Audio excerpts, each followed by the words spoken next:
हम अपने अधिकारों की लड़ाई क्यों ना लड़े? हम जंगल के रूप में 28% हमारा जो डेंस और मॉडरेट फॉरेस्ट है, हम lungs of the northern India है। 5 नदियां ओरिजिनेट हिमाचल प्रदेश से होती है, water wall of the northern India है। हम इकोलॉजिकल सर्विसेज के रूप में 80,000 करोड़ रुपए की सर्विसेज देश को देते हैं। ये मैं नहीं कह रहा, 90,000 करोड़ की Indian institute of forest management से हमने इसका सर्वे करवाया है। ये हो और हमारे अधिकार ना मिले। आज आपदा प्रभावित परिवार 1 बीघा फॉरेस्ट 68% फॉरेस्ट लैंड के लिए 1 बीघा जगह के लिए मैं 2 बार भूपेंद्र यादव जी को मिल गया कि इस कानून में आप बदलाव कीजिए, वो बदलाव नहीं करते। कई बागवान बेचारे बोलते कि हम चलो हमने पौधा सेब उगा दिया है, इस सेब की पैदावार आप हमारे को लीज पर जगह दे दो। उसमें कोर्ट आता, हमने बोला एक्ट में प्रोविजन कीजिए, हम एक्ट प्रोविजन करेंगे। उस अधिकार में हमारे बागबानों को दुखी किया जाता है, जो आपदा प्रभावित परिवार है उनको दुखी किया जाता है। अच्छा, आपदा के समय में भी बड़ी विचित्र बात है, भारतीय जनता पार्टी किस प्रकार प्रदेश के हित में खड़ी हुई? कभी नहीं हुई। 2023-24 में पूरा सेशन बंद करवा दिया कि आपदा पर चर्चा होनी चाहिए, और आपदा के प्रस्ताव की केंद्र सरकार से हमें पीडीएनए के रूप में 9300 करोड़ रुपए मिलने चाहिए। सबसे पहले वॉकआउट करने वाले भारतीय जनता पार्टी के लोग हैं। लोग याद रखेंगे, गांव का गरीब किसान याद रखता है, गांव का आम मजदूर याद रखता है, गांव में रहने वाला अंतिम व्यक्ति याद रखता है, और मैं इसलिए ये बात युवा वर्ग याद रखता है। ये चीज़ें क्यों हो रही है? ये चीज़ें इसलिए हो रही है कि भारतीय जनता पार्टी यहाँ यही नहीं तय कर पा रही कि हमें करना क्या है। अरे सीधा करना है, प्रदेश का अधिकार है, संविधान के द्वारा दिया है। चलो हम मोदी जी के पास चलते हैं, हम आपके साथ जाने को तैयार है। वो बोलने की हिम्मत तक नहीं है इनमें। वो बोलने की हिम्मत कब आएगी आपको? आप अपनी कुर्सी को देख रहे हैं, इसलिए डर रहे हैं पता नहीं कुर्सी ना चले जाए। कुर्सियां आती रहती है, जाती रहती है, कुर्सी छोड़िए। आज भी मैं आपको ये कह रहा हूं कि आप अपने किसी नेता के नेतृत्व में चलिए। मैं उनके नेतृत्व में चलने को तैयार हूं, सीपीएम भी उनके नेतृत्व में चलने को तैयार है, आम आदमी पार्टी भी उनके नेतृत्व को चलने को तैयार है। ये सरकार की लड़ाई नहीं है, ये हिमाचल की जनता के अधिकारों की लड़ाई है, और इसमें भारतीय जनता पार्टी हमारा बिल्कुल जनता का साथ देने से नकार रही है। अरे जाने की क्या जरूरत थी, बात सुनकर जाते, बाहर अपनी बात कर देते। तो इसलिए मेरा ये मानना है कि भारतीय जनता पार्टी का प्रदेश हित में रवैया अच्छा नहीं है, और जनता ये सब जानती है। ये सब चीज़ें आज टेक्नोलॉजी का युग है, दूर बैठा हुआ व्यक्ति भी सुनता है। जहां आप लोग अधिकार से पीछे हटेंगे, आप भूल जाइए ये जनता आपके साथ खड़ी होगी। हम नहीं कहते कि हमारे साथ खड़ी होगी, लेकिन जनता जानती है कि जो हित की लड़ाई लड़ेगा, प्रदेश हित की लड़ाई लड़ेगा, कुर्सी हित का त्याग करेगा, उसके साथ जनता खड़ी होती है। यही मैंने आपको कहना था। वो आए, बड़े जोर शोर से आए, मैं बड़ा खुश हुआ कि हर्षवर्धन जी भी बड़े खुश हुए। पहले उनसे गले मिले अंदर आके कि चलो आप आए, और कल रात को उन्होंने कहा कि हम सचिवालय नहीं आएंगे, प्रदेश हित के लिए मेरे पास सचिवालय ने नहीं आना। तो इन्होंने बोला कि मेरे से हर्षी ने कहा कि पीटर ऑफ, मैंने बोला बिल्कुल पीटर ऑफ कर दो। उनको बोलो कि मंडी आना पड़े तो हम मंडी भी जाने को तैयार है। मैंने तो ये मंडी भी हम जाने को तैयार है, क्योंकि प्रदेश हित की बात है। बिंदल जी के सोलन भी जाने को तैयार है, बिंदल जी के सोलन घर है, नाहन में भी जाने को तैयार है, कहीं भी जाने को तैयार है। पर ये बहाने मार के जाना अच्छी बात नहीं है। और अभी भी इनके पास समय है, अभी बजट 17 मई को पास होना है, 16वें वित्त योग की रिपोर्ट ले हो गई है, और 16वें वित्त योग में हम जाकर बात कर सकते हैं। ये नहीं चलेंगे, हमें तो चलना ही है, हमें तो लड़ना ही है। हर प्लेटफार्म पर उठाएंगे, फाइनेंस मिनिस्टर से उठाएंगे, और भी जहाँ भी प्लेटफार्म होगा उठाएंगे, और इस लड़ाई को हम लड़ेंगे। यही मैं कहना चाहता हूँ। आपने हमारी बात सुनी, बहुत बहुत धन्यवाद। अभी तो हम भारतीय जनता पार्टी से प्रदेश हित के लिए बार बार कह रहे हैं, फिर उसके बाद मैं देश के नेताओं से मिलकर ही तब अगली रणनीति को तय करेंगे। एक तर्क ये दिया है कि सीपीएम या दूसरी पार्टियों को बुलाया, इनके विधायक नहीं है चुने हुए, हमारे 28 विधायक, ऐसा बिंदल जी और जयराम जी ने कहा है। तो क्या, और साथ में ये कह रहे हैं कि हम विधानसभा में मुद्दे पर चर्चा करेंगे। देखिए, लोकतंत्र किसे कहते हैं? राजनीतिक मंशा से आपने ये बैठक बुलाई थी, केंद्र तो मदद कर रही है, और जो अभी केंद्र है इसका ठीकरा भाजपा पर। मैं अभी आगे आर्थिक संकट पहले स्पष्ट कर दूं, ये जो 31 मार्च तक है, इस आर्थिक संकट से सरकार खुद निपटना जा रही है। अगला आर्थिक संकट अगले वित्तीय वर्ष का है, जो 2026 से 2031 का है। उससे भी निपटने के लिए हमारे पास रणनीति होगी, ऐसा नहीं है। ये पहले स्पष्ट कर दूं, अभी का कोई आर्थिक संकट नहीं है। मैं पहले को एक बात हूँ। दूसरा वो क्या कहा आपने, बोला वो आरोप लगा रहे हैं कि राजनीतिक मंशा से आपने बैठक बुलाई थी, क्योंकि सारा ठिकाना जो है आप भाजपा पर छोड़ रहे हैं। भाई, ये राजनीतिक मंशा कहाँ है कि 16वें वित्त आयोग ने हमारी आरडीजी को 0 कर दिया, जिसका बजट पर 15% इम्पैक्ट पड़ेगा। ये राजनीतिक मंशा है। ये तो पहले ही दिन मैंने कहा दिया, 1 फरवरी का दिन काला दिवस था। और जो ये कह रहे हैं कि हमारे विधायक हैं, हम 40 और जो 28 विधायक की बात करते हैं, ये जनता के द्वारा चुनकर आते हैं। सीपीएम जनता के वोटों का प्रतिनिधित्व करती है, आवाज़ है। आम आदमी भी जनता के प्रतिनिधित्व करती है, बीएसपी भी करती है। लोकतंत्र की विशेषता क्या है? विधायक ही नहीं लोकतंत्र, पार्टियों की आवाज़ ही लोकतंत्र की विशेषता है। आप इसको ये अभी नहीं होता ऑल पार्टी मीटिंग, ये पहले भी इनके समय में भी, बीजेपी के समय भी, तब भी कोई विधायक नहीं थे। आम आदमी पार्टी का कोई विधायक था, बीएसपी का कोई विधायक था, सिंघा जी का विधायक थे, तब नहीं थे।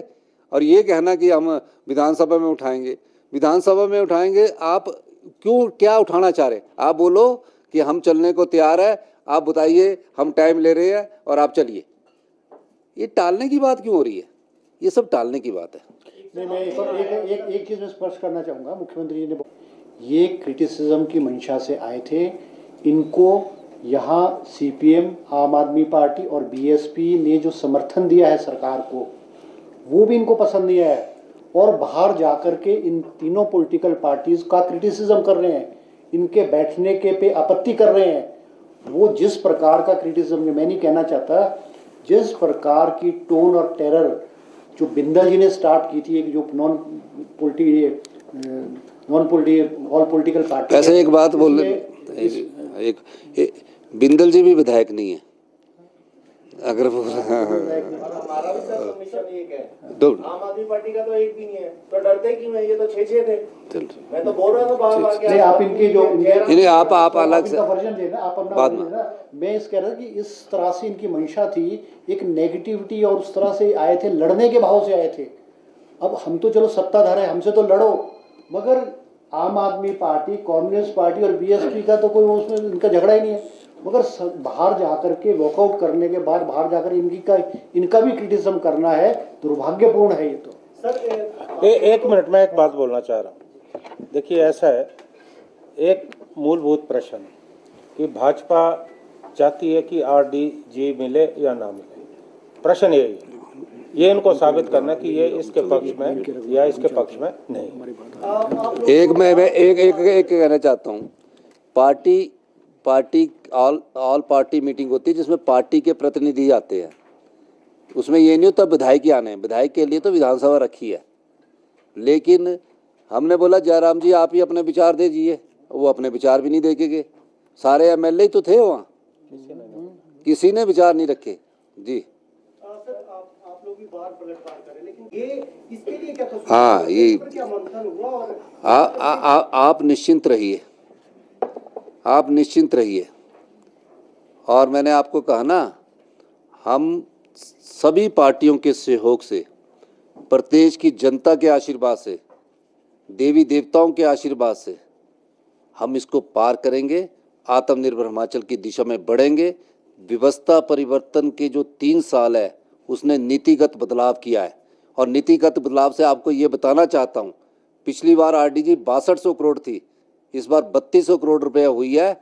आज एक भी दिन हमने किसी योजना को, चाहे वो सोशल सिक्योरिटी से लेकर है, पीछे नहीं हटने दिया। और विकास की गति को बढ़ाने के लिए फाइनेंस मिनिस्टर होने के नाते कई योजनाएं मेरे दिमाग में घूम रही है, जो आने वाले समय में बजट में भी आपको इंगित होगी। धन्यवाद। अब आप तो स्टेट बात रखी और सभी पॉलिटिकल पार्टी ने कहा कि सबसे जो पार्टी है, मेजर पार्टीज है कांग्रेस और बीजेपी, उनको मिलकर चलना चाहिए। कुलदीप राठौर जी ने कांग्रेस की तरफ से बात रखी। मगर दुर्भाग्यपूर्ण है यहाँ पे कि बिंदल जी ने इस मीटिंग में दोषारोपण करने के अलावा कुछ भी नहीं किया। मैंने बीच में टोका उनको, मैंने कहा ये राजनीतिक मंच नहीं है, विधानसभा नहीं है और इसका प्रसारण भी नहीं हो रहा है।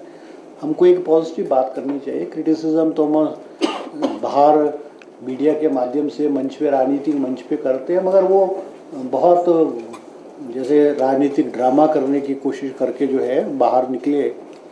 मैंने जयराम जी को भी कहा, मैंने कहा ये आप बहुत सीनियर लोग हैं, ऐसी नॉन सर्वदलीय मीटिंग में इस तरह की जो भाषा है, इस तरह का वो प्रयोग करना वो ठीक नहीं है। मगर मुझे ऐसा लगता है कि ये प्री प्लान्ड था इनका, उस मुताबिक यहाँ से गए हैं। मैं विस्तृत रूप से नहीं जाऊँगा। मुख्यमंत्री जी जो चर्चा हुई है और निष्कर्ष निकला उसके बारे में मुख्यमंत्री जी आपको विस्तृत रूप से बचाएंगे।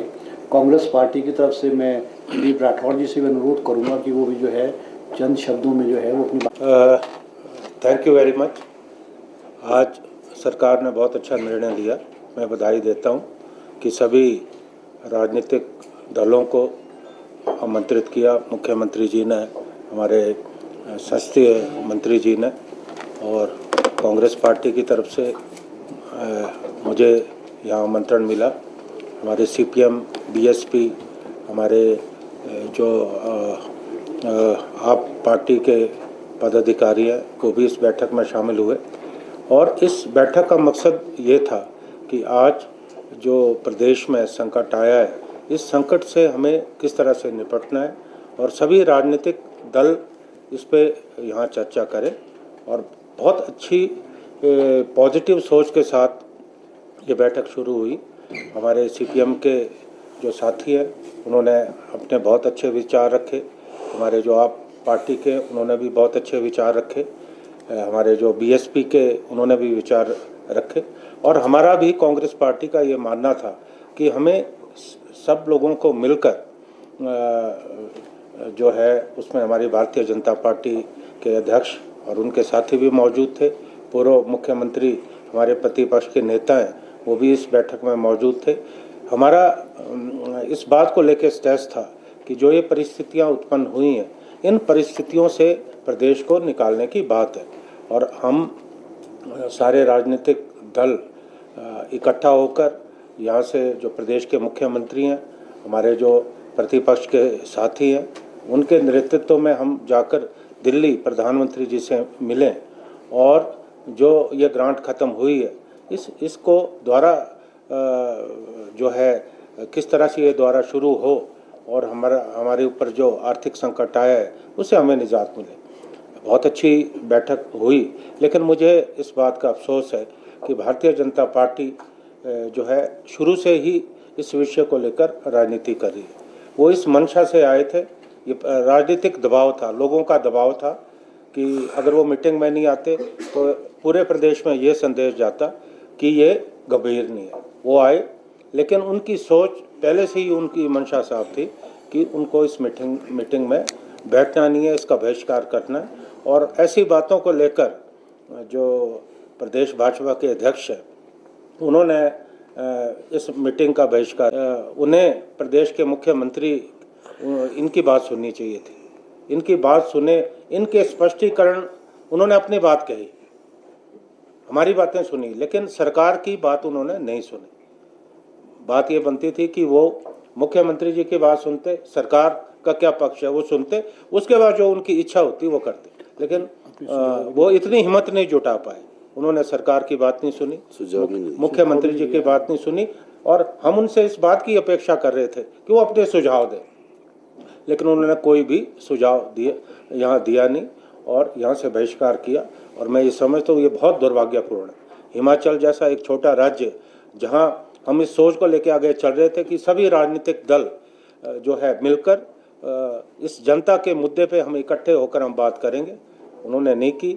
बहुत दुर्भाग्य है, वो पूरे विश्व को लेकर राजनीति कर रहे हैं, और मैं ये समझता हूँ कि ये एक बहुत इरिस्पॉन्सिबल बिहेवियर जो मैंने आज देखा, मुझे इसका बहुत ज़्यादा दुख है। इससे ज़्यादा मैं कहना नहीं चाहता, लेकिन कांग्रेस पार्टी और तमाम राजनीतिक दल वो भी अपनी अपनी बात आपके सम्मुख कहेंगे।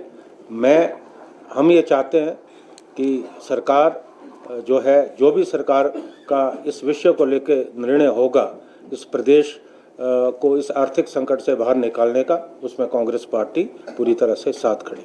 धन्यवाद।